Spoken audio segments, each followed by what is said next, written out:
For my presentation, I decided to choose the differences between ancient Greece and ancient China.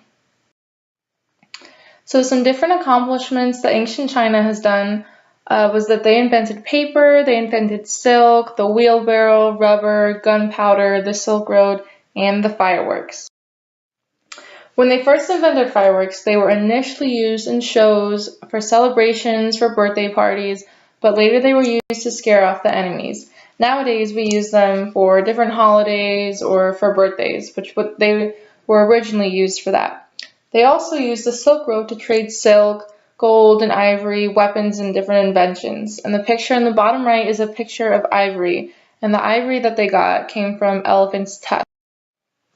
Now, some ancient Greece achievements was that they were the first to establish the democracy in the world.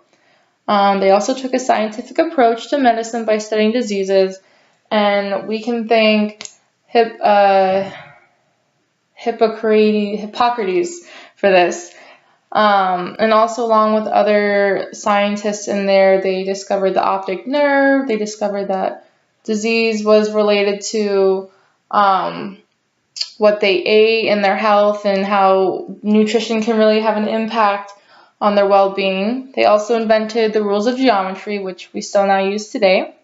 They founded the Olympics, and we have modified the Olympics, but we also have them to thank for that. And they produced the first dramas in outdoor theaters.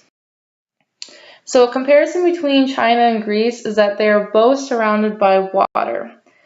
They were built around major water sources, but they were not necessarily in the greatest spots for growing. In China, they built around the northern Yellow River and the southern Yangtze River. And in Greece, they built all around the Aegean Sea. In China, it was really good for them because by some of the rivers, they had really good soil that they could use. It really helped them produce rice and wheat that they grew. For Greece, it was a little bit different, though. Another comparison is that they both became really popular and large kingdoms, and they also had a major religion switch.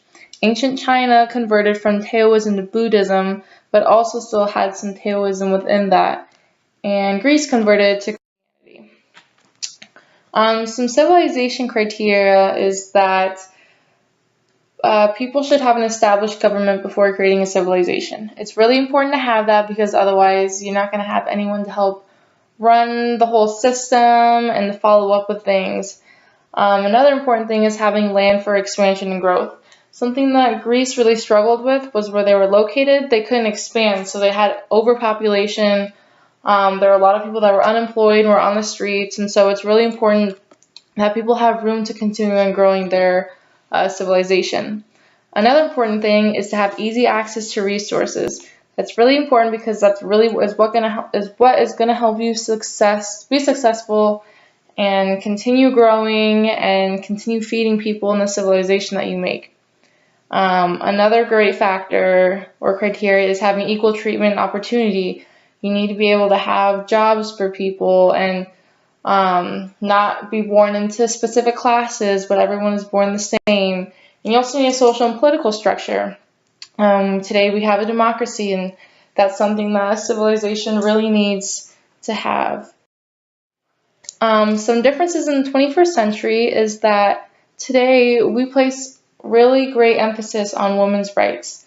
Back in ancient Greece and China, there was no really emphasis on women. They weren't that important. Their main role was to produce children, to take care of the house, to help teach their children. They weren't even allowed to own any property. They really didn't have any ownership.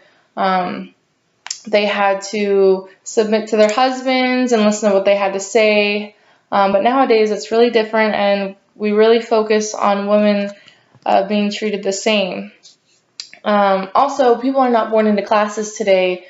They're just born, and that's who they are, and they get to decide with their life what they want to do, who they want to be, what job they want to have, and that kind of helps place them into a specific category.